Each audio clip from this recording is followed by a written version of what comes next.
Ukioa mwanamke mwenye tabia hizi tano, fahamu akiajiriwa ataliwa na bosi wake. Ni muhimu sana kuweza kufahamu kwamba mabosi wengi ambao wanafanya kazi na wake za watu, asilimia kubwa wanawala wake za watu kwa sababu ya tabia tano ambazo wanawake wanakuwa nazo, ambazo nitaweza kuzitaja. Kwa hiyo kama wewe ni mwanaume ukaoa mwanamke mwenye tabia hizi tano ambazo nitaweza kuzitaja, ni tabia ambazo zinathibitisha kwamba ikiwa huyo mwanamke ataajiriwa na bosi wa kiume, jambo la msingi ni kufahamu kwamba huyo mwanamke au huyo mkeo ataweza kuliwa kizembe. Tabia ya kwanza ni tabia ya kutojali mwili wake, hususan kitumbua. Ukiona umeoa mwanamke ambaye hajali utu wake, yani yeye katika suala la kugawa kitumbua chake ni jambo la kawaida, fahamu kabisa kwamba ikiwa ataajiriwa ataliwa na bosi wake, kwa sababu hajali utu wake. Kwa hiyo ni muhimu sana kuweza kulifahamu hilo, kama hii tabia mwanamke anayo ambayo utafunga naye ndoa. Na pia tabia ya pili, tabia ya kujipendekeza sana kwa wanaume ambao wana pesa.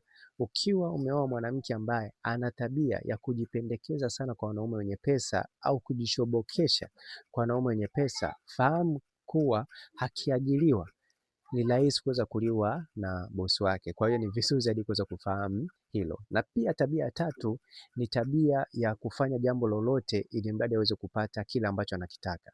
Kama utakuwa umeoa mwanamke mwenye hii tabia ya kufanya jambo lolote ili mradi aweze kupata kile ambacho anakitaka, fahamu kabisa kwamba katika swala la au kama ataweza kuajiriwa na bosi wake alafu akatamani kuweza kupandishwa cheo, ni rahisi kuweza kunyanduliwa na bosi. Kwa hiyo ni muhimu sana kuweza kujua kwamba hii pia ni mojawapo ya tabia ambayo kama mwanamke au kama mkeo ambao umefunga naye ndoa, kama ataajiriwa, basi ni rahisi kuweza kuliwa na bosi wake. Na pia tabia ya tatu ni tabia ya kujipendekeza kwa wanaume, yani au kuwa na ukaribu sana na wanaume ambao sio mzuri. Yani unakuta mwanamke ana tabia ya kujipendekeza sana kwa wanaume, hata kumpiga makalio, kumkisi, anachukulia jambo la kawaida. Kama huyo mwanamke ana hii tabia, fahamu kabisa kwamba kama ataajiriwa, basi ni rahisi bosi wake kuweza kumla. Kwa hiyo ni muhimu sana kuweza kufahamu kwamba hii pia ni mojawapo ya tabia ambayo inaweza kufanya